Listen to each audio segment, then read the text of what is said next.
go. Unfreaking believable. Unbelievable. I gotta be honest with you, that game drove me nuts. I cannot believe the Buccaneers lost that game. Wow. I don't even know what to say. Tough one. Man, that was an absolute laser from Cooch, wasn't it? What a crazy game. The Bulls are bowl-bound for the third season in a row. An incredible performance. But listen, we know the competition. They did what they had to do. No more silver linings. No more moral victories. It was put up or shut up time. And boy, did they rise to the occasion.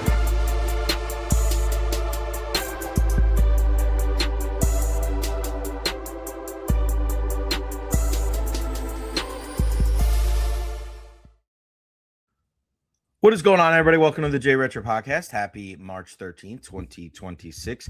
Plenty to get into today on the program. Make sure you follow me on all social media platforms: Facebook, YouTube, Twitter, Twitch, TikTok, Instagram. I love you all. Like and subscribe on YouTube as well. A big thank you to our partners: Honest Hammer, Custom Builders, LLC, for all your residential and commercial needs.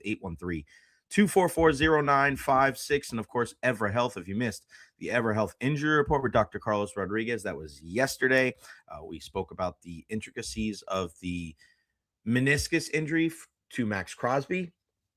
And some really good stuff there as well. I want to hear from you. Questions, comments, concerns, put them there at the bottom of the screen. Unless you're Robert Cochran from Oklahoma City, I do not want to hear from you and Oklahoma City Thunder basketball talk. I'm just kidding. The reason why I say that is I saw Robert last night got Shai Gilgeous-Alexander's autograph before the game. Pretty damn cool, buddy. Pretty damn cool. The reigning defending MVP in the National Basketball Association. Our guy Robert got his autograph last night. Saw it on social media. I'm always happy for fans. I was never a big autograph guy. So for me, I'm more of a, all right, take a picture. Trying to think about like the people that I've taken pictures with, that like Mark Messier was a huge one for me at the All-Star game. Our good friend Julie Stewart-Bink set that up. We went on a trek to try to find Mark Messier, and we did eventually find him. And I took a picture of my favorite athlete of all time. Henrik Lundqvist was another big one outside of Madison Square Garden. I guess Philip Zito, he's okay. He's not bad. I told him if he applied himself a little bit more, he would score more than 717 goals. So it's pretty funny. Wow. So I just got a text from my guy Spencer over at Jefferson talking about getting me on the list. There is a media list now. Jesuits started out in baseball. Now it seems like more and more schools are out there having a media list. So pretty damn cool. I can't text you back now, Spence. I'm on air. All right, here's what I need you guys to do real quick.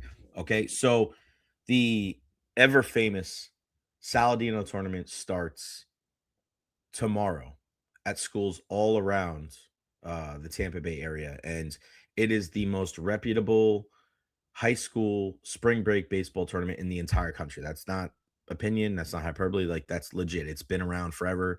I don't think that I don't think that anywhere else you'll be able to find that type of baseball. It is absolutely incredible. And this is the first year that they're going to have it without the late great Tony Saladino. And it just,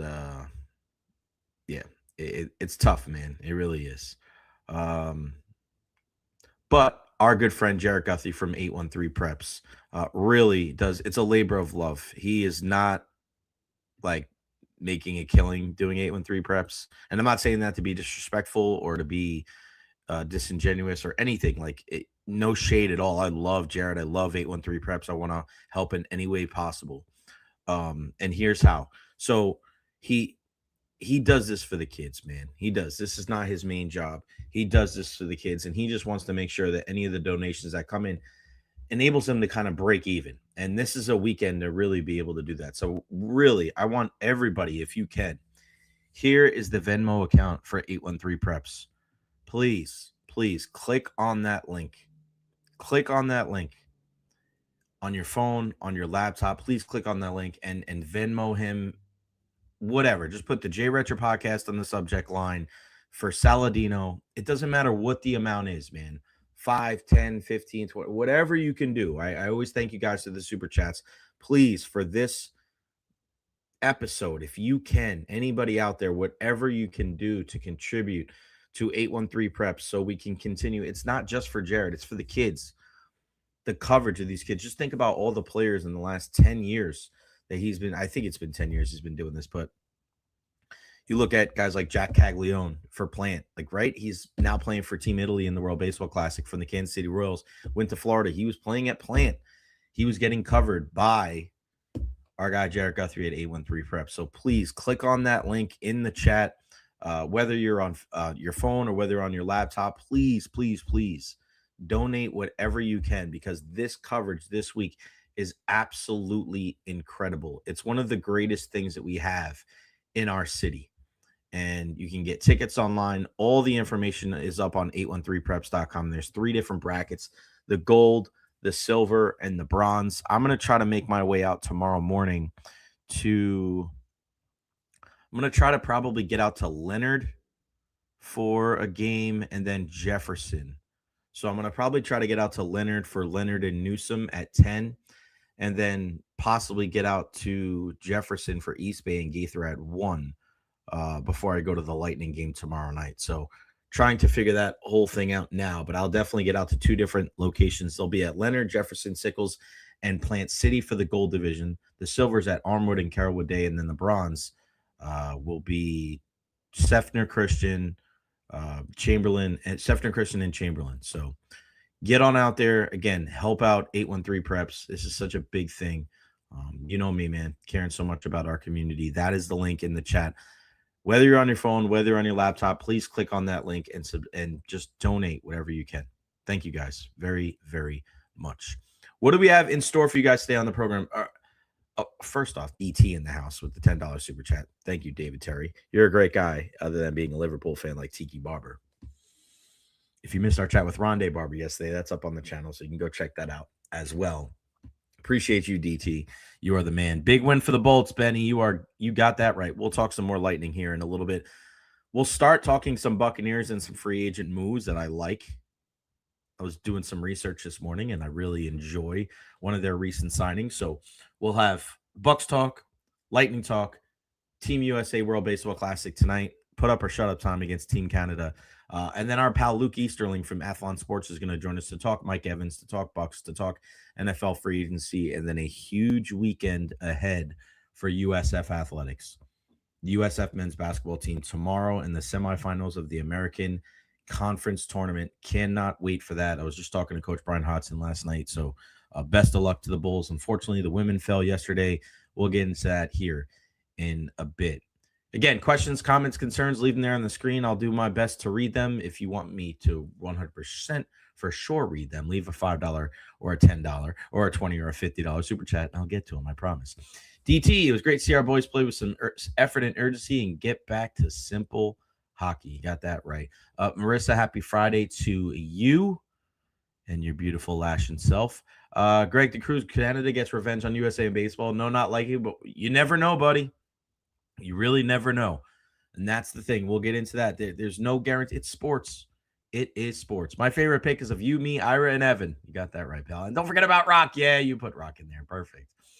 Better game for the Bolts last night. Second period was iffy, but we take the win no matter what. Got that right. TNF. I'm going to call you TNF, Tampa Nike Fitness. 2 points is 2 points. Rolly, happy Friday. No gigs this weekend. I'll relax. Look at you, Rolly. Taking some time off, and we thank Victor Boucher, Bobby's cousin, for the $5 super chat. We appreciate you, Vic. Happy Friday, Jay. Bucs still haven't made a move to inspire the fans. Press conferences at Compound were not very positive. Tanking, I wouldn't say tanking. Okay, so the move that I like right now, okay, from this Buccaneers team is them going out and getting El Qadim Muhammad. So when I look at what they needed to do, right? And I said this, trust me, I don't know how much better you're going to feel as a Buccaneers fan after Mike Evans leaving. It's just something that stings. It's going to sting for a while. And I know that there's a lot of people out there that are looking at like Mike Evans right now and they want, uh, you know, excuse me, hold on. There we go. Bu- bu- bu- bu- bu- It's funny because I put out like Mike Evans playing his whole career, and then Gerald McCoy said something, and I asked Gerald. I said, "Does if he had the choice, would he have played his entire career with the Buccaneers?" No shade at all, just curious. I totally get both sides, and I'm talking about Gerald in his perspective. Excuse me.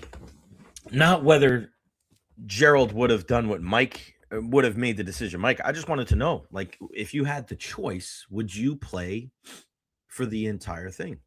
Would you play your entire career with the Buccaneers? Like, if you had your choice, because to some people that means something, right? And you heard it from Rondé Barber yesterday. There's something about saying that you played with one team your entire career, but that's not for everybody.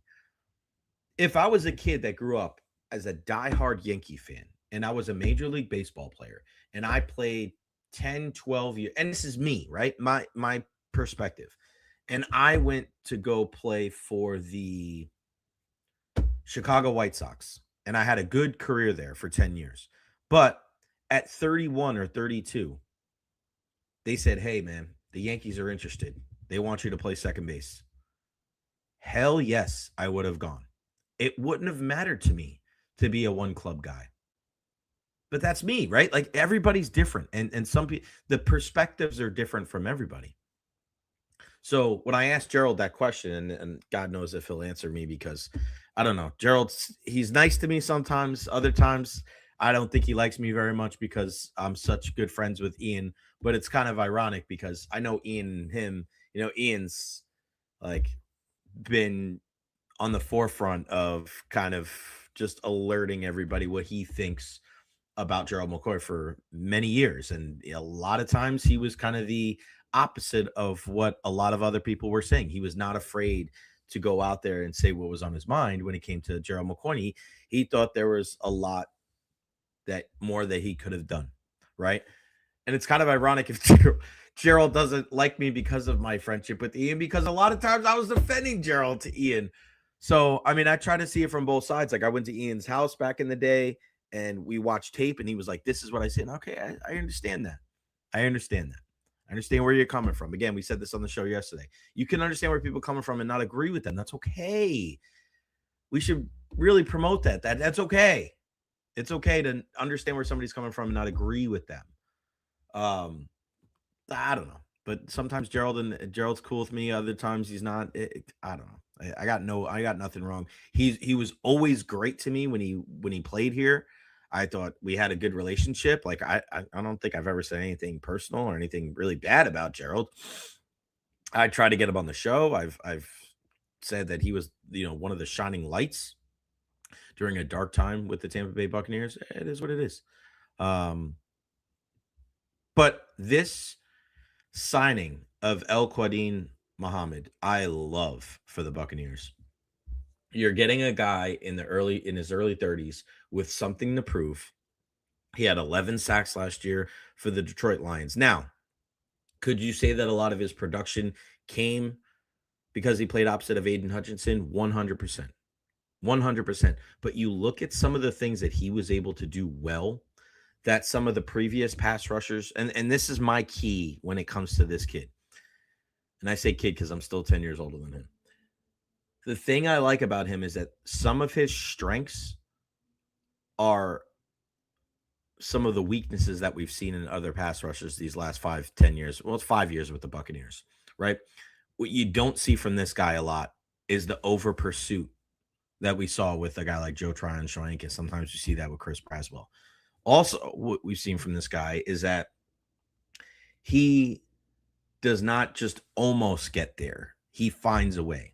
And he was able to go get a guy like Lamar Jackson from behind. To be able to run down Lamar Jackson, I mean, the guy's a freaking awesome athlete. There is a motor on this dude where he does not give in. So I like this. And people have been asking, can we get another Shaq Barrett type?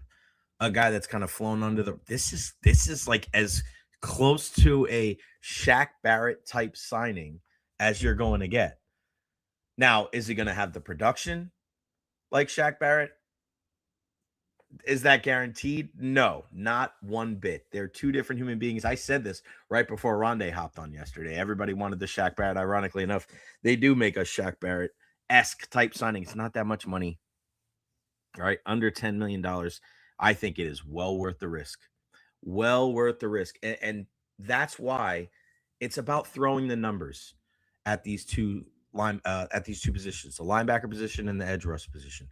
Throwing numbers at it. Alex Anzalone, good. Another guy in his early 30s. He wants to be here. Gator, Saints, Lions. You know he is a guy that is going to leave it all out there on the field, and I think he's a piece. He's a piece at that linebacker core. You still have to bring it all together. And I'm not writing Servassier Dennis off. I was very staunch in my, are we sure he's the answer at the linebacker position? It doesn't mean that they should get rid of him. It doesn't mean I think the guy stinks. You know, sometimes guys need to be put in their right role. Maybe Servassier's better position is as your third linebacker, second linebacker, rather than his first. They put a lot on his plate, and I don't know if necessarily that was fair to him. You know, we had this discussion with Eric Erlinson yesterday about responsibility, and you don't want to put too much on these young players, right? Remember that? Don't want to put too much responsibility on these young players. Well, then you have other situations with Servassier Dennis where people are like, yeah, he's the starter. Forget about KJ Britt. Forget about Devin White. Like, Servassier Dennis is going to be the starter next to Levante David. And I was like, are we sure?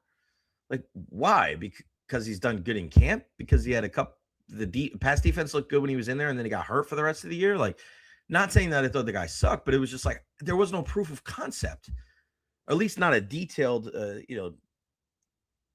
in-depth proof of concept where I was like, check mark, that position's covered. And now we saw after an entire year that, all right, maybe he's not suited for that role. But I still think there's instincts there. I think he's a guy that's better going forward maybe than going back. I think if you look at him as a guy maybe that can blitz a little bit more, I wouldn't hate if he was a guy that they looked at the outside linebacker position from time to time, right? I don't think he's big enough for that, but there's skill there with Servassier Dennis. He's a smart football player. I just don't know if they put him in a position to succeed. Now, when you look at these signings, another one, and a shout out to our Carolina correspondent, Steve Garner. Steve, I'll see you next week. I'm probably going to do the show, and I'm not going to ask Steve and his lovely wife, Mal Laurie, but I'm probably going to do my show from the Garner house next week at the Carolina correspondent's house. So I'm asking him now on the show, and I'm not really asking. I'm kind of telling him. So you're going to have to do your work somewhere else, buddy. The dogs can stay, but I'm probably going to be doing the show from the Carolina correspondent's house. So tell Mal Laurie, and we'll be there. And we'll be having lunch pretty much every day together. Can't wait, buddy. Greg DeCruz, I really hope I'm proving wrong, but right now, this defensive roster is devoid of great players. Hopefully Baker uses this as another chip in his shoulder. I think he has to. I think Baker has to hear what Mike Evans was saying about, I want to go to this team. I'm the missing piece. I want to play with a good quarterback. Brock Purdy's a future MVP. Whether you think he was throwing shade at the Buccaneers or not, whether you think he was throwing shade at Baker Mayfield or not, Baker is going to internalize this and use it as fuel. What's that mean? We don't know. We will find out. I am not a mind reader. I don't have a crystal ball. But I'd be pissed. This whole Mike Evans thing is very, very interesting with how everybody has kind of looked at him, right? And they looked at Mike Evans, and he can do whatever he wants and blah, blah, blah. And, you know, we shouldn't be unhappy at all. Really? Why can't both of those things be true? Why can't you be very appreciative with Mike Evans, not have a bad word to say about his career and what he did for this team and the city on and off the field, but be unhappy with his decision? That's only human. I feel some type of way, and I wouldn't necessarily call myself a Bucs fan. I'm a Bucs supporter.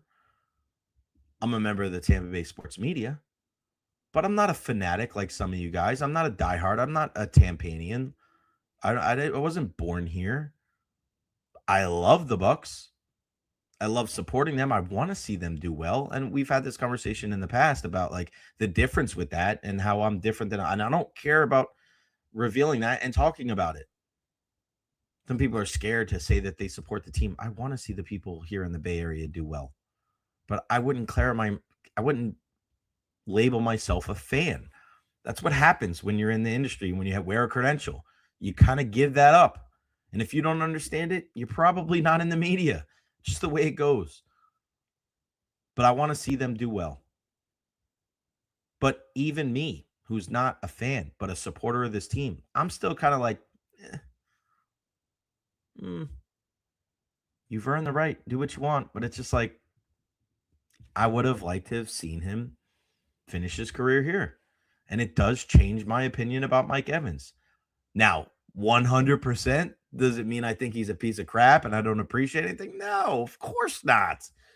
But the fact that he left and didn't stay here and stick it out, it changes. It does change a little bit. Sorry.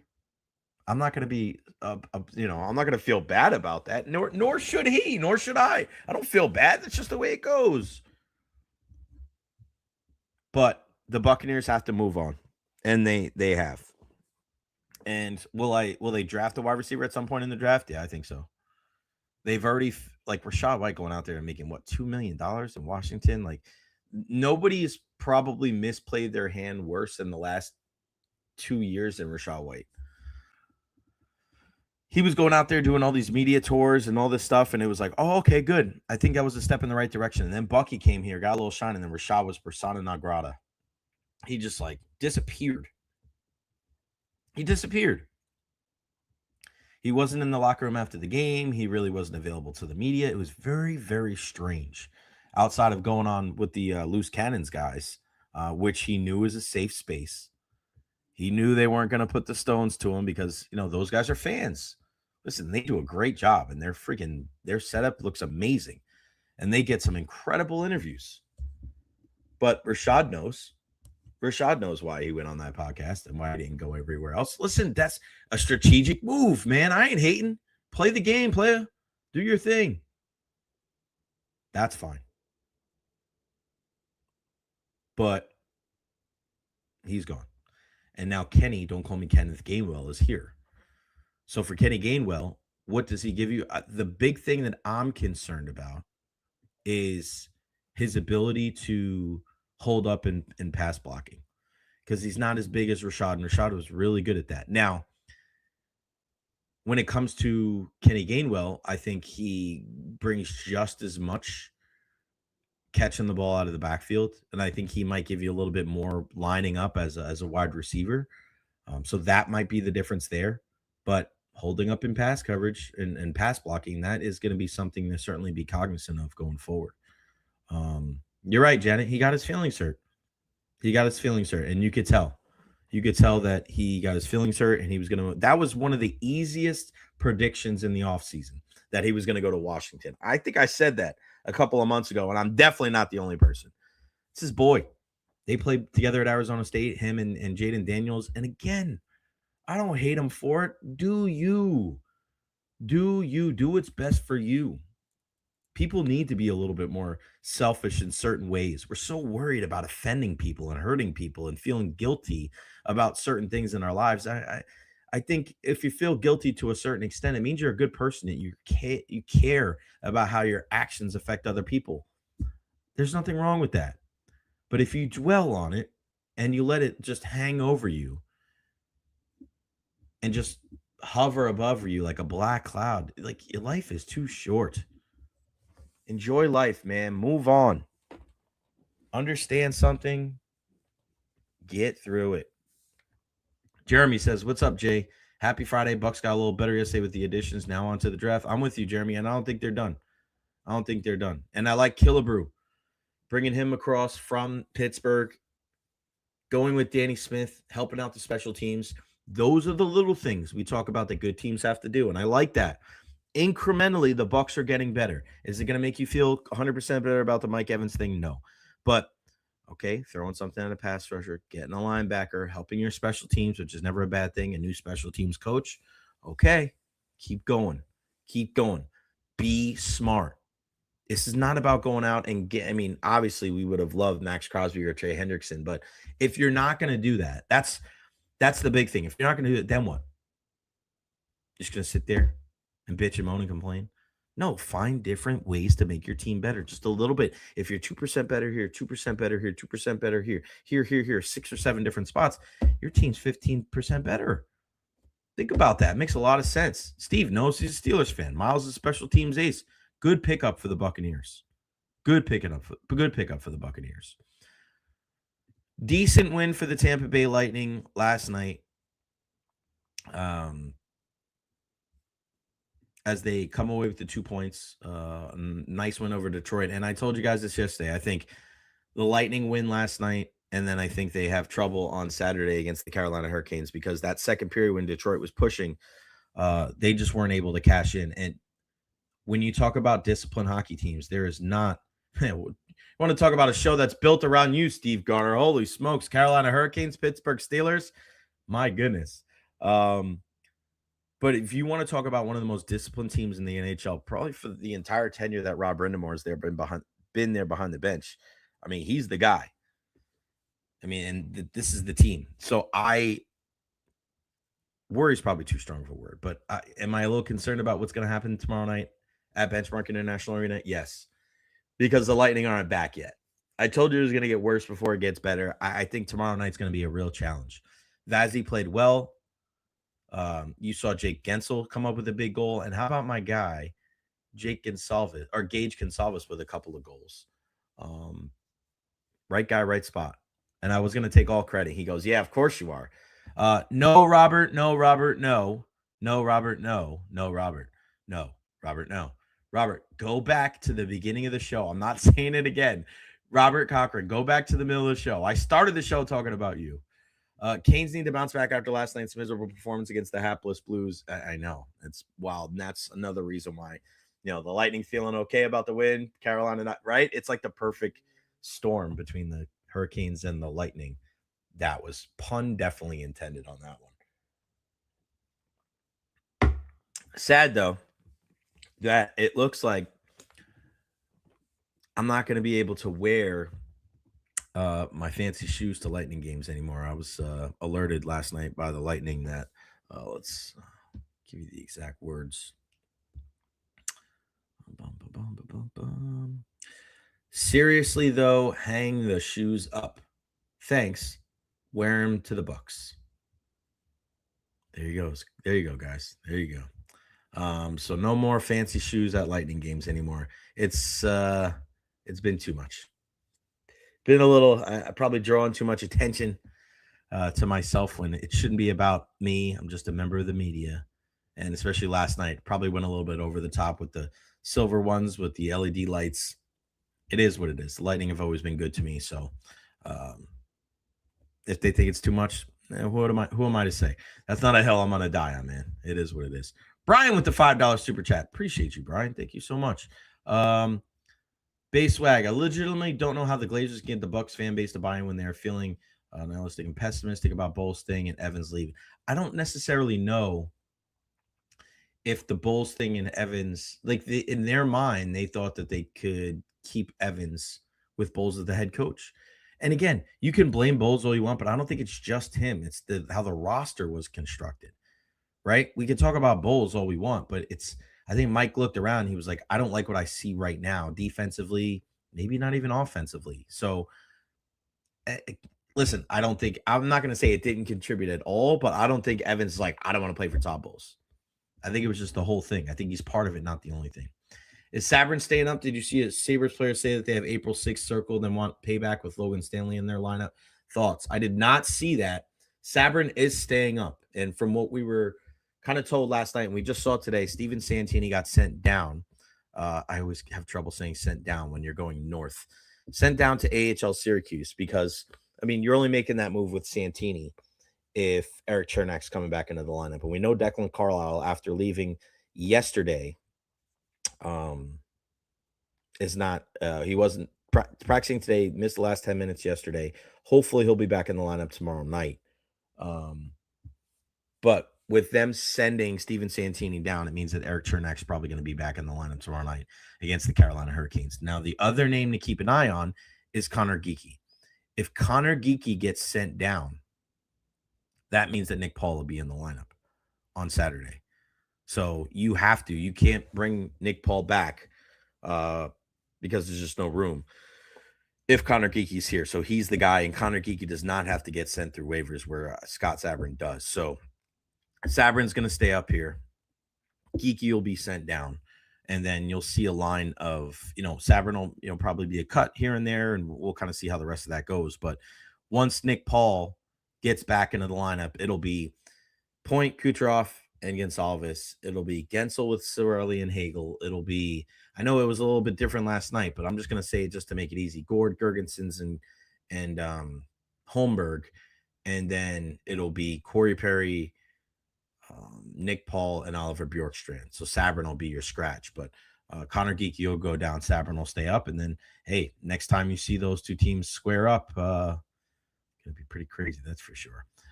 When we all know Seafoam is out of the question. Yep. What did Phil say about your shoes last night? He shook his head. It was pretty funny. Phil had a couple of guests. I heard Dylan Larkin and David Perron come to visit. Mish literally called Espo the Godfather. Yes. So the second intermission, I was standing there, and David Perron and Dylan Larkin were sitting in there and talking to him the whole time. And Dylan Larkin had the biggest smile on his face the entire time. They got a picture. You'll keep an eye out for Dylan Larkin and David Perron's social media because they talk to Phil pretty much the entire second intermission. Phil does that. If he gets his claws in you, he gets his hooks in you, he's talking to you the whole time.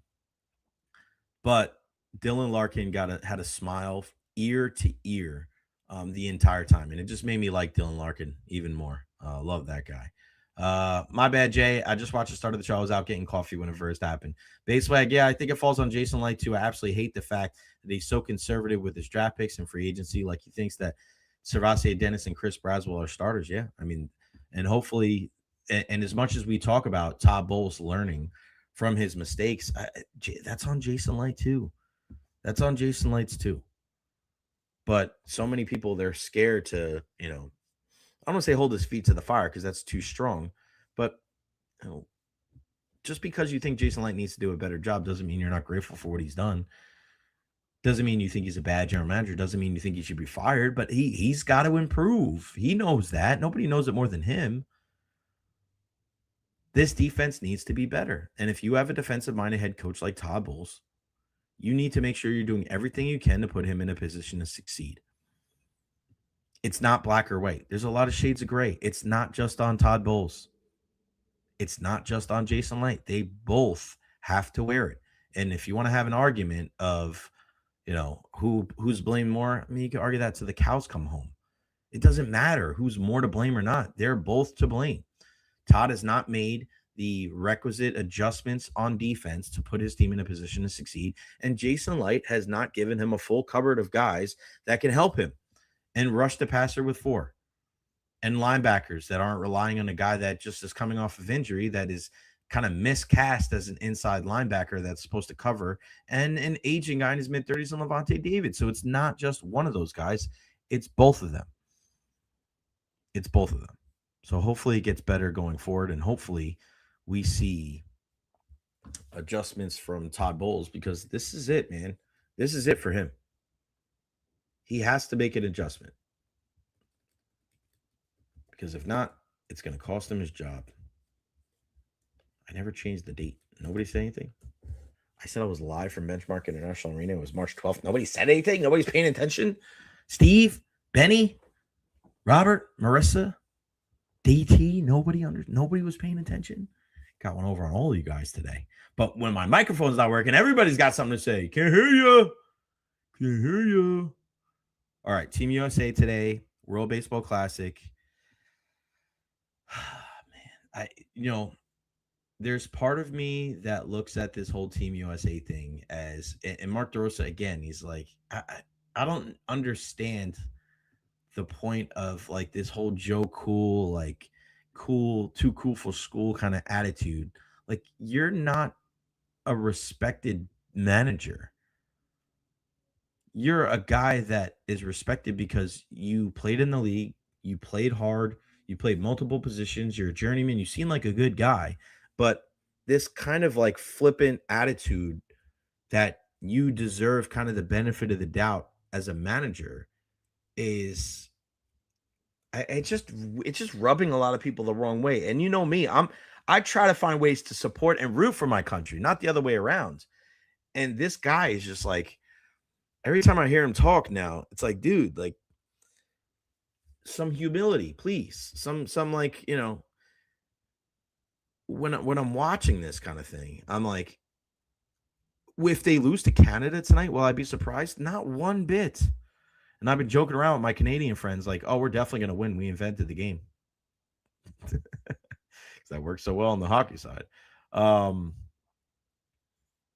You look at the passion that these other teams are playing with. And listen, I can't fault the players, because when you watch them, they are playing with passion. You look at Judge, you look at Harper. They're not going out there and just kind of going through the motions. They want to win. If they're putting themselves out there and they're leaving their major league teams, they're not putting themselves in a position where they're just like, oh, they can be criticized for poor body language and not caring. But the best teams take on the mannerisms of their coach. And I also have seen situations where teams can kind of rally around not really liking the coach. And I think they do like DeRosa, but I don't know. I just don't see how this works out for Team USA. I feel like you insulted the baseball gods. And now he wants to backtrack and say, oh, well, no, I misspoke and I knew we had to win that game. Come on, bro. That's not the point now. The point's gone. It doesn't matter what you thought or what you didn't think. You said it. You said it and you lost, regardless of what you thought was going to happen. That's the thing. You want to talk about preparation. I don't give a crap what you thought. You lost to Italy. You lost. It wasn't soccer. It wasn't a pasta making competition. You lost in baseball. Now, granted, a lot of those guys are American with Italian heritage. Fine. But you lost. Look in the mirror. I don't give a shit what the preparation was or lack thereof.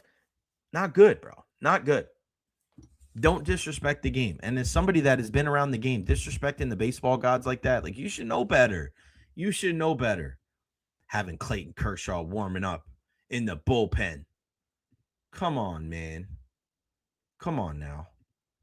Don't insult our intelligence. And we'll see. We'll see if it's going to come back to bite the Americans in the ass, because I think it has a really good chance to. But as far as the excitement of this tournament today and going forward, you're going to need the USA to win. You're going to need it. And we'll see what happens in the future. I know a lot of these guys want to play in the Olympics. A lot of these guys want to play in the next World Baseball Classic. You're going to get as many Puerto Ricans and Dominicans going out there and representing their country, and they're not going to bat their eyes. They're not going to think twice about it. No, oh, well, I don't know, and I don't know what my allegiance is. And the only way that those Puerto Rican players are playing is if they don't get insured. That's it. That is it.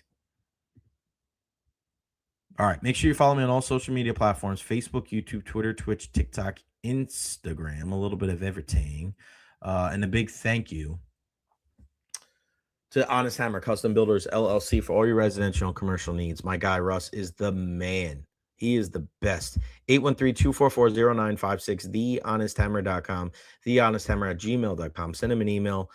Get in today and, give him a shout. Tell him that you heard it right here on the Recher podcast and get you a discount today. Kitchen, bathroom renovations. You got a new plot of land. You're trying to get a new house on there. He can help you out just for questions. I mean, he's a Team Tampa Bay guy, USF grad. Give him a shout, 813-244-0956. And, of course, EverHealth, our EverHealth injury report every Thursday with Dr. Carlos Rodriguez. He's the best. 17 different locations in Pinellas County. They're the best. Sliding scale for the uninsured. They take all kinds of insurance, and they always help us out. Our esteemed partners on the Recher podcast, Evra Health. All right, let's bring him in. The guy who I think does the worst mock drafts in the history of the National Football League. And I say that because I kid.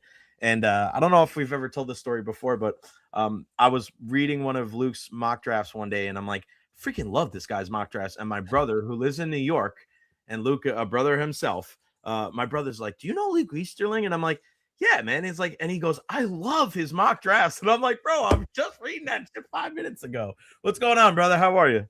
Oh man, it's great. It's snowing up here in the Pacific Northwest this morning. My God. So I'm actually loving it. We get kind of fun snow up here. It's not like stupid New York and like Northeast snow. So we get to have fun with ours. It's a little slushy, but we haven't had much of a winter. So we're enjoying it this morning. Oh, that's awesome, buddy. Yeah. And just saw your latest mock draft again. Check them all out. Athlon Sports. We'll get into the mock draft and where you think the Bucs will go and some of the other big things here in a bit. But I just wanted to get, because now we're getting farther and farther away from it, just your initial reaction to Mike Evans leaving the Tampa Bay Buccaneers. You know, I've said earlier this week, I think the biggest takeaway isn't so much him leaving, but kind of what it says about the organization and what his feelings are about the organization. Now that we know, him getting introduced and some of the things that he had to say yesterday in his introductory press conference there in San Francisco, kind of what's your whole take on the thing? Yeah, definitely going through all the stages of grief over the last 72 hours for sure. Right. I was like, I think it was like later on in the day on Monday, I was like, okay, as the day goes on, I'm going to get less upset about this. But then as I got to the evening and like I stopped working, right? Like once you get into that, I'm like, I have a full opportunity. I just kept getting more angry. So it didn't get better there for a while. But no, I think, again, and I do this for a living, but I never apologize for the fact that I was born at St. Joe's. Okay. I never apologize for the fact that I spent 38 years of my life in Tampa and that I bleed creamsicle. So I wear that on my sleeve without any kind of like, oh, I'm supposed to be separate from, like, no, I can do both. I can walk and chew gum at the same time. So this one, I mean, it hurts. It hurts in a lot of different ways. And it also makes all the sense in the world. And I think that, like you said, it's maybe not the toughest part, but there are multiple levels to this. There's just the fact that no matter how Mike departed, whether it was riding off into the sunset in a Bucs uniform like we all kind of hoped or imagined, there would have still been a level of, damn, it's over. Like that really hurts and that sucks. But man, to do it this way is a whole different ballgame, because honestly, his departure has held up a mirror to all of the problems that this organization is facing right now. And it's painful. Like it's really hard for him to say, listen, I thought I wanted to win a Super Bowl and I don't think I could do it with you. I wanted a reliable quarterback and I don't think I have that in Tampa, and I was talking to my brother yesterday and he mentioned that interception that Baker threw late in the season where Mike broke one way and he threw it the other way. Like, it's like, we all we can do is make conjecture here about what he was thinking, but like all of those moments stack up. Everybody knows about the Falcons night and what that meant. And I wrote about that at Athlon. Like, those things are obvious, but how many little moments were it where it was just like, man, I can't play with this defense. Like, man, I can't keep dealing with these turnovers. Like, I can't, like, I don't have enough time to mess around with this. Like, so I think, and again, one thing that really struck me was, in Tampa, it definitely felt like, and I could be wrong about this, but it felt like to me the view around Mike was, you're in the twilight. We're gonna give you your victory lap, your victory tour, however you want it. But we're basically like kind of pointing to like, you're almost done now. Like we've got things to do. We're drafting Ibuka. We're moving on in all these different ways, and like we're gonna let you be here as long as you can and like do your thing. But like we're gonna put you on a pitch count. We're going to rotate you in and out. We're going to only use you situationally. And I think Mike got to the point where he was just like, that's not what I want. Like, I still think I can be a one. I still think I can be the focal point of an offense. And dude, like the last 2 or 3 years, how many games did we have where we got to halftime and he doesn't have a target, like at all? And so I think if we're frustrated about it, obviously he's got to be frustrated about it. And again, he's never been a diva, but he is a competitor and he is a champion. And I think keeping Todd Bowles and keeping enough in-house intact, continuity is only helpful if you're good. You know, and so I think we are a mediocre franchise. And again, I know people hate when they say we. I don't care. I'm going to say it. I've been a fan of this team. I've been part of this team longer than most people in that building. I'll say we if I want to. You know, it's painful, but it's also true. You know, he has a better chance of being more successful. Again, everybody wants to talk about, injuries. Nobody was more injured than the 49ers, and they went 12-5 last year. Why? Because they have a damn good head coach. The Bucs don't. Okay, frankly, I love Todd as a human being. I think he's a great person. He's not a great head coach. Kyle Shanahan's a great coach. We did not have a great schemer of plays and an offensive mind. Maybe Zach Robinson can be that. I don't know. But again, you know who is? Kyle Shanahan. Mm-hmm. So I think, again, there are so many factors here where, and I saw somebody say this, I can't remember who it was, but it was like most of the time when this happens, if not all the time when this happens, everybody's mad at the player for leaving. And I saw what you said, like there's truth, like there's no getting around the fact that the Bucs wanted him to stay and Mike wanted to leave. Right. Even in that truth, in that reality, the fact that most people aren't mad at Mike tells you everything you need to know. Because the Bucs created the situation, created the factors that caused him to be like, I can't get what I want from this team and from this franchise. And as sad as that is, he was right about it. And that's why, again, my frustrations remain with the organization and not with the player. So do you think the drafting of Emeka Egbuka and the way that the Buccaneers have utilized Mike Evans the last couple of years, in essence, pushed Mike out the door? I mean, I don't know that I would make it that. They nudged him? Did they nudge him?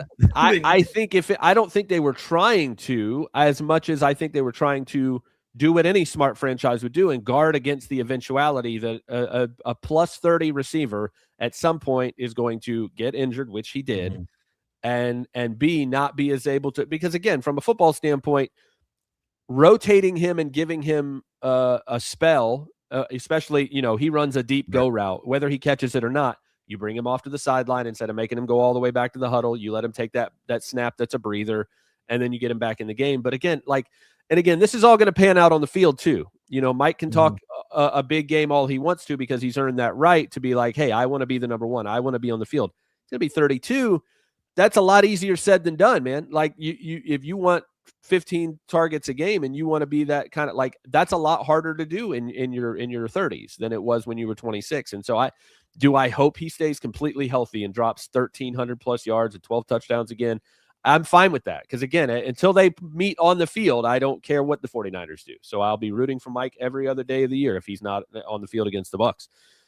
But I'll have to see it to believe it because of what we've seen with him trying to, struggling to stay healthy the last few years. So I think, I don't know if that answers your question at all. I just think that actions speak louder than words. And if Mike viewed it that way, I wouldn't be surprised, even if that wasn't their intention. Their intention was to be like, hey, we love the player in Egbuka and just like we think he's a great fit and he helps us guard against, Mike's eventual departure. Right. But also, like, dude, go back 2 years ago, the whole press conference and Buck for life and blah, blah, blah. They signed him to a 2-year deal. I think they thought that was it. Right.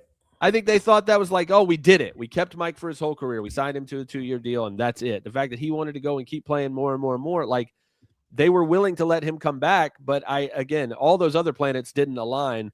And I think they were happy to keep him as long as he wanted to play. But maybe he viewed their actions as saying, hey, you guys planned for life without me. And here it is. Right. Yeah, that's a good point.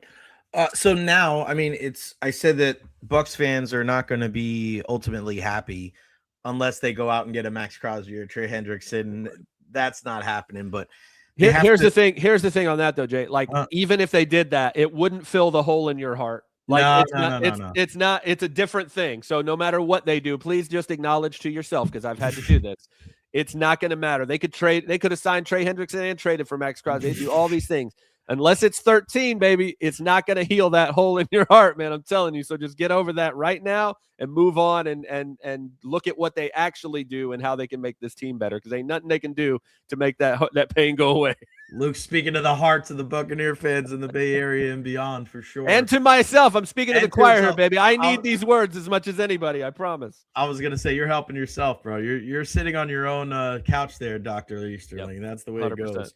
What do you think of some of the moves now? I mean, I was looking at El-Quadin Muhammad, and this is a guy that was 11 sack. That's my favorite. That's my favorite. I think so too. And I look at it, and people said, I had Rondé on yesterday, and before Rondé hopped on, everybody was like, well, we need a Shaq Barrett type signing. And I'm like, bro, that's just, it's not like that's a unicorn. That's a unicorn. That should never happen. Go get a guy that sits behind it. Oh, hey, 19 and a half sacks. But El-Quadin Muhammad might be something similar. I mean, it might be one of the closer things to a Shaq Barrett signing, knowing that he was on limited time, right? He did miss. He didn't play a lot early on. He got the suspension. But, I mean, this is a guy that's got a relentless motor. He is kind of doing what Yahya doesn't do, and he kind of turns his pressure into sacks. I know he played opposite of Aiden Hutchinson, so we can't really quantify until next year what kind of impact that had. But what do you think about that signing and maybe some of the other ones that the Bucs have made? Yeah, I mean, again, nothing is like super splashy, but I mean, if we're being serious, none of us should have expected something like that with the money that they've had to spend. But no, the moves they have made, I really like in a vacuum. If the whole Mike story wasn't overshadowing this, and we're just looking at these moves, again, Muhammad, I think, was my favorite, because of the money. I mean, it's like $4 million base for a guy who got double-digit sacks last year. We haven't seen like. We had Vita Vea leading us in sacks every year with like 7, 6.5. Like we'll take a rotational guy who can get 12 sacks. Thank you very much. But no, I love the player. I love the contract. I think he's exactly what they need to. Again, so many of these positions. This is Alex Anzalone is a prime example. Like you have to raise the floor of these positions in free agency so that you can raise the ceiling for these positions in the draft. Right. So it's like the Bucs couldn't get basic things out of their pass rush last year. The Bucs couldn't get basic things out of their linebacking group last year. They couldn't get basic things out of most of the defense. And so when you're signing guys like Alex Anzalone, who's 31, and most of these guys I think are over 30 except for Gainwell, but it's like you've got to elevate like the bare minimum that you need from your defense with these signings, which I think is what they did. Again, I think the Anzalone signing, and again, what's funny, Anzalone and Muhammad have played together at like every stop. They played together in New Orleans, they played together in Detroit. Right. I guess you can't have one without the other. Those are just rules. I like it. So again, it's great because again, if Levante does come back, I genuinely think that's 50-50. I really don't know which way it's going to go, but that shouldn't change their future plans at all because that's still just a 1-year rental. So Anzalone kind of slides into that. If he's gone, okay, he's the reliable veteran guy that can hold it down, and we still need that other guy. Or if he comes back, now you have two guys that can handle. Again, you're in nickel plus most of the time anyway, so you only have two linebackers on the field. And if those are your two guys, you feel pretty damn good about the floor of that group. And then you can draft one or two. I think should be two in the draft, and because it's a loaded linebacker class. And so I don't know. I love Kenny Gainwell is fun, man. Kenny Gainwell is going to be a fun player in this offense. I'm excited to watch him play. He's fun because I think this speaks to something really fun. When you hire an offensive coordinator, you automatically look at their last offense and you're like, okay, that's what they're going to recreate. So when people are thinking about, who's going to be RB2 in Tampa Bay, it's going to be Tyler Algier, right? It's going to be a big, powerful type of guy. They go out and get Kenny Gainwell, who's like 5'7" and tiny, but he's tough as hell, man. Like he's exciting with the ball in his hands. I think he's very similar to Rashad in terms of skill set. He's not as big, obviously, but he can pass block. He can catch the ball out of the backfield. He can do those things, and he's got way more juice than Rashad does with the ball in his hands. And so I'm excited about that. I like bringing Tuck back on the 1-year tender. I think he's still been underused. We've seen what he can do in little flashes, but he needs the ball more. I think all around, again, Jake Browning, elevate the floor of the backup position. Do your best to fill those holes. Miles Killebrew, I absolutely love that signing for the special teams. I got to hang out with Miles Killebrew like 10 years ago at the Senior Bowl and got to get to know him. I wrote a feature for Bleacher Report back in the day. It's just, he's always been one of my favorite players, just a fun guy who's great to have in the locker room. So again, all in all, the free agency moves, I think, will make this a better football team next year. My concerns still lie with the coaching staff, particularly on defense, the scheme on defense, and whether that can change. But again, some of that is personnel related. If you can get to the quarterback with 4, it makes your scheme a lot better. If you can tackle, it makes your scheme a lot better. So, it's hopefully these moves can raise the floor at those positions and mitigate some of the schematic issues that Todd's defense has struggled with the last few years. Yeah, you brought up a point with Zach Robinson and people thinking, you're looking at that last stop. Well, everybody's like, the pistol. Well, you're also coming with a older quarterback that really can't get underneath center and be able to run that offense. So they ran a lot of pistol, and same thing with Michael Penix, who ran so much out of the shotgun in college. I think we might have spoke about that the last time you were on. All right. So now what for the draft coming up? Pick 15. What does your gut tell you? Trade back, linebacker, edge rusher, Kenyon Sadiq. I would go nuts if they draft a tight end after they just re-signed Cade Otton. Where you at with the Bucs at that spot? Yeah, I don't think they would have taken Sadiq at 15, even if they hadn't brought back Cade. I don't. Yeah. And again, I'm a very don't scout the position or the player or the helmet, scout the player. But I just knowing Jason like I know him, I don't see him doing the OJ Howard thing again, even though they're not the same player at all. I don't think that. I just think he might genuinely have horror of if I take this athletic. Gonna be the big play tight end guy in the top 20 again, and it goes anywhere type of way like it did with OJ. I don't think he'd be able to sleep at night. Right. So I don't see the tight end happening at all. Definitely not. He's not drafting a kicker. Not drafting a kicker in the second either.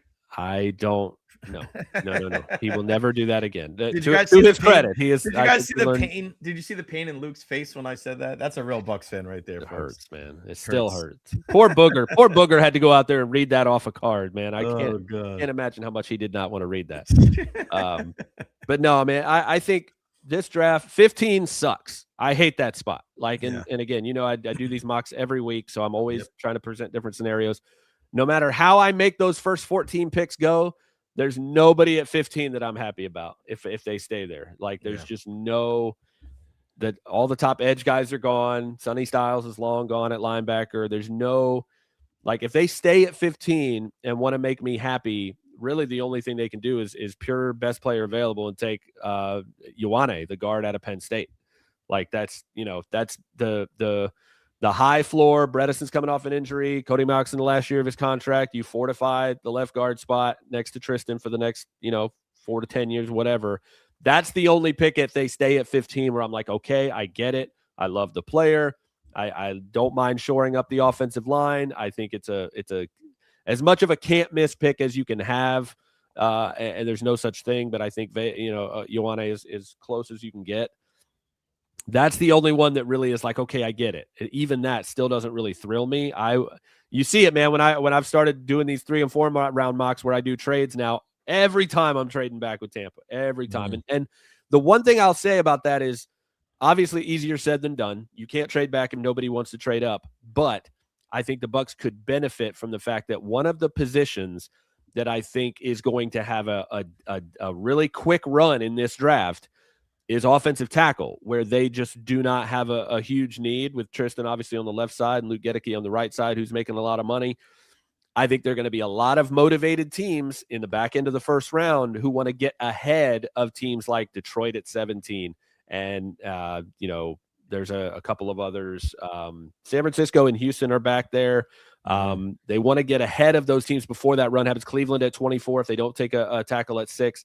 There's just a run on tackles is going to happen at some point in the first round. And I could see a team, particularly like San Francisco, wanting to jump ahead of that and get their guy, get the one they want before they all come off the board. And I think that's the scenario that I think could be advantageous for Tampa, is that they'll be at 15 with teams that want to come up to get the tackle they want and a position that the Bucs don't care about right now and don't need to fill. And they'd be willing to drop back, get a 2, maybe get an extra 4, and really be able to address the depth on defense in particular.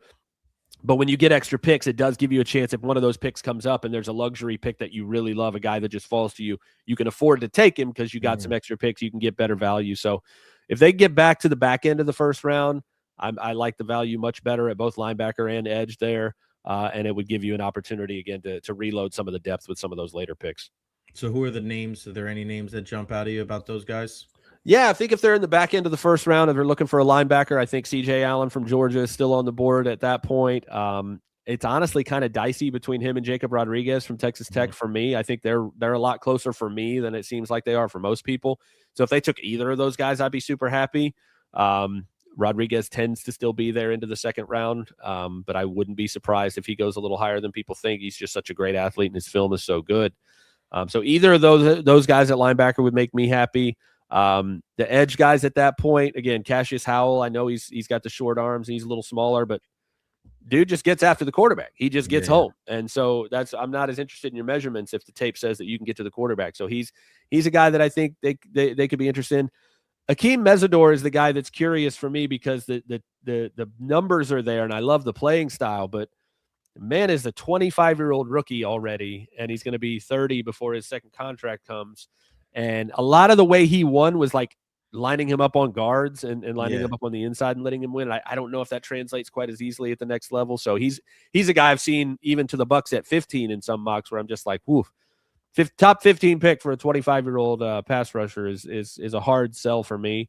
But Cassius Howell is the guy that I think gets me really excited if we're talking about pass rushing upside. If they trade back there, I think because of the measurements, he could stay on the board a little longer than his film might suggest. But he's the guy that I think if they trade back into that range, they could still get a productive pass rusher.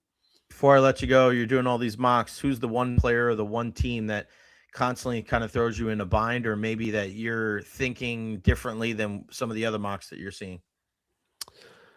I'm intrigued about what the Rams are going to do at 13 because they've really been aggressive about attacking their secondary. I think they could go tackle. I think that Alaric Jackson and Warren McClendon, they're decent, but I think they could get a little more upside there. But I'm afraid that they're going to take Mekhi Lemon, an explosive wide receiver out of USC, and be like, hey, Devontae's been great, but he's been banged up. He's getting older.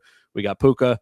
We're just going to use this pick on an explosive, make somebody a wide receiver 2 who could be a wide receiver 1 and a guy like Mekhi Lemon. And I just don't want to see that as a team in the NFC that has to get through the Rams. I don't want to see Mekhi Lemon in that offense. I don't want to see an explosive playmaker in that offense. I'm interested to see what the teams – we got so many teams with multiple picks in the first round. So I'm excited to see whether those teams stay, where they move around. The Chiefs have a top 10 pick and another first-round pick, which is not something they've been able to play with in recent years.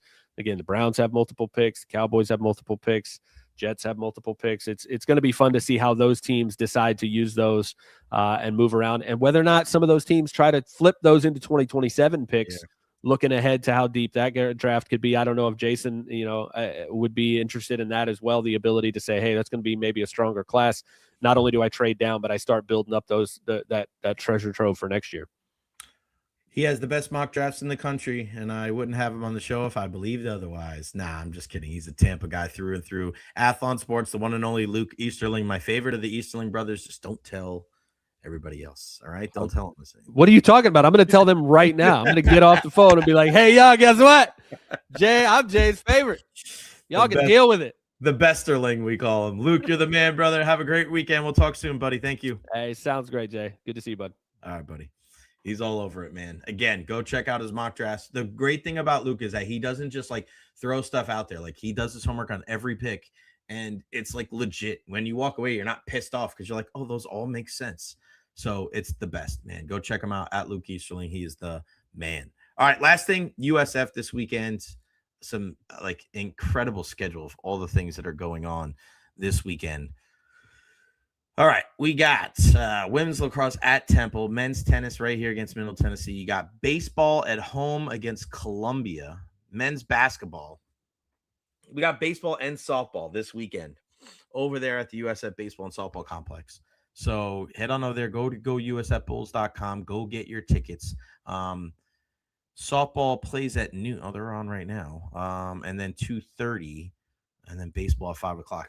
I'm probably going to go over there. I got a haircut here in a bit. Baseball plays at 5. I'm probably going to head over there and watch that game so I can get home for the Team USA game. That's perfect. And then, of course, men's basketball tomorrow in the semifinals. Best of luck to Coach Hodgson and the Bulls. I mean, this is a huge opportunity for them to be able to get into the NCAAs, but they're probably not going to get an at-large bid, so they're going to have to win. They're going to have to win this conference tournament. So best of luck to Pinion and Enos and Zay and everybody there. Of course, Coach Brian Hodgson. We see Tobin Anderson, one of his special assistants, going on. He's going to be the new coach at Tennessee Tech, so best of luck there. And then the women's side, unfortunately, they lost yesterday. A valiant effort trying to come back, and now there's a lot of discussions. You know, it's funny, last week when I said that I thought Michelle Woods-Baxter should take the interim title off, nobody said anything. And now that they lose, everybody's like, oh, they need to go find a better coach. bro, when you're watching that game yesterday, and I said this earlier this week, they need more talent. They need more talent. And I think that there was a hesitance for some of these girls to come here because they knew that Coach Jose was probably moving on at some point. I think if you give Coach Michelle an opportunity, sign her on if you're not sure, sign her on a 2-year deal, 3-year deal, see what she's got going on for a year or two, and then go from there. I think she still is the right person. And just because you can't live in recency bias and like, oh, they lost yesterday, it's her fault. I don't think so. I don't think so. I'm not putting that on her. I think you give her an opportunity to recruit. I think you give her an opportunity to do it in a different way rather than just going internationally like Jose did. I think that's the way you kind of set things up going forward. But if they move on, they move on. We'll still support the Bulls, but I hope that they stay with Coach Michelle Woods-Baxter. That would be really cool, in my opinion. All right, guys, that's going to wrap it up for me. No Radish, no Kucherov, no Carlisle at practice today, so I'm not too worried about everything going on. Shout out to Andre Vasilevsky, 30th win last night, 9th season. One of 6 goalies that have 9 30-win seasons. Fleury and Belfour have 9. The King, Henrik has 11, and then I just saw the last one. Injury updates from the Lightning before we go. Chernak good to go. He'll be ready to roll tomorrow night. So there you go. Eric Chernak back in the lineup tomorrow night for the Tampa Bay Lightning. Nick Paul testing it out today with a full skate. Team will talk and make a decision tomorrow. Declan Carlisle, maintenance day. We'll talk to trainer to see if he's an option for mañana. So there you have it. Eric Chernak back in the lineup. So my opinion, tomorrow it'll be Moser. They put Moser and Hedman last night. So we'll see. But you would have to think if, Chernak's back in there and be McDonough and Chernak. So my guess, Hedman, Moser, Chernak, McDonough, and then Dastu and Radish. Makes sense. And then we'll see what happens with the forward group. All right, guys. Make sure you follow me on all social media platforms, Facebook, YouTube, Twitter, Twitch, TikTok, Instagram. A big thank you to Victor and Brian and David Terry for the super chats. Again, I'll ask you guys one more time if you can, please help out our guys at 813 Preps. Here is the Venmo if you can. Every little bit helps, man. The Saladino tournament in the memory of the late, great Tony Saladino. 813 Preps does such a good job of helping out with the Saladino tournament and doing incredible coverage. There is the link. Please click on the link. There's the Venmo. Contribute anything that you can because Jarrett and his crew does such a great job of highlighting these young players. They're the best. So please do whatever you can. Click on that link and support them. Everybody have a wonderful weekend. Again, Monday we'll be live on location from my Carolina correspondent's house, Steve and Mallory. I said Dave because Dave Terry's right here. Damn it, David. Steve and Mallory. That's a great name. We'll be at the Carolina correspondent Monday, Tuesday, Wednesday, and Thursday. And then Friday off for the Valspar with mom and dad because they are on their way here. I love you all. Go Bolts. Go Bulls. See you on Monday at noon right here on the Jay Recher podcast. I'm gone.